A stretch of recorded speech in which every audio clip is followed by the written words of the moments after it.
ఈరోజు పన్నీర్ మేతి చామన్ ఎలా చేసుకోవాలో చూద్దాం. ఫస్ట్ మా ఛానల్ని షేర్ చేయండి, సబ్స్క్రైబ్ చేయండి, లైక్ చేయండి, ఫాలో అవ్వండి.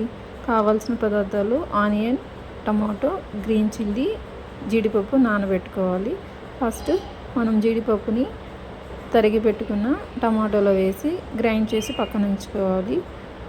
సన్నగా తరిగిన పన్నీర్ని కూడా పక్కన ఉంచుకొని ఒక కడాయి తీసుకొని ఆయిల్ హీట్ అయ్యాక దాంట్లో మనం సన్నగా తరిగి పెట్టి కడిగించుకున్న మెంతి ఆకుని తీసుకొని వాడ్చుకోవాలి. నేనైతే చిన్న కట్టలు తీసుకున్నాను కాబట్టి కాడలతో కూడా వేశాను. అదే పెద్ద కట్టలు తీసుకునే పని అయితే ఉట్టి ఆకుల వరకు తీసుకొని వాడుకోవాలి. ఎందుకంటే చేదు అనేది ఉంటుంది పెద్ద కట్టలు, అందుకని చిన్న కట్టలు అయితే దొరికితే ఇట్లే ఇంట్లో ఉన్న వాటితోనే మేతి చామన్ చేసుకోవచ్చు.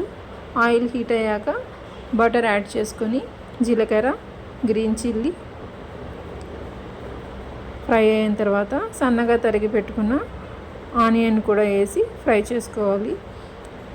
కావాలనుకుంటే దీంట్లో ఫ్రెష్ క్రీమ్ కూడా యాడ్ చేసుకోవచ్చు, ఆప్షనల్. నేనైతే యూజ్ చేయలేదు, కావాలనుకున్న వాళ్ళు యూజ్ చేసుకోవచ్చు.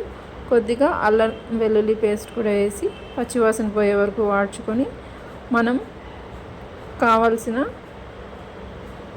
టమాటో ప్యూరీని రెడీ చేసి ఉంచుకున్నాం కదా, వాటిని కూడా వేసి ఫ్రై చేసుకోవాలి.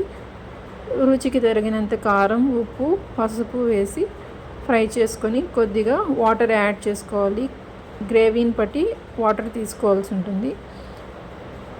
ఆల్రెడీ మనం వాడ్చి పెట్టుకున్న మెంతాకు ఉంది కాబట్టి ఆ మెంతాకుని కూడా వేసి ఫ్రై చేసుకోవాలి. నేను ఫ్లేవర్ కోసం కసూరి మేతి యాడ్ చేశాను. వద్దనుకున్న వాళ్ళైతే యూజ్ చేయాల్సిన అవసరం లేదు.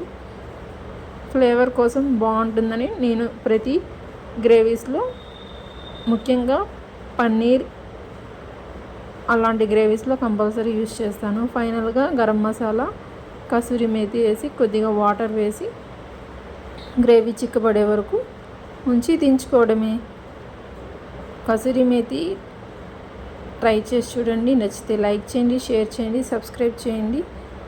చపాతీ, పుల్కా, రోటీలు చాలా బాగుంటుంది. ఇంట్లో ఉన్న వాటితోనే కమ్మనైన పన్నీర్ మేతి చామన్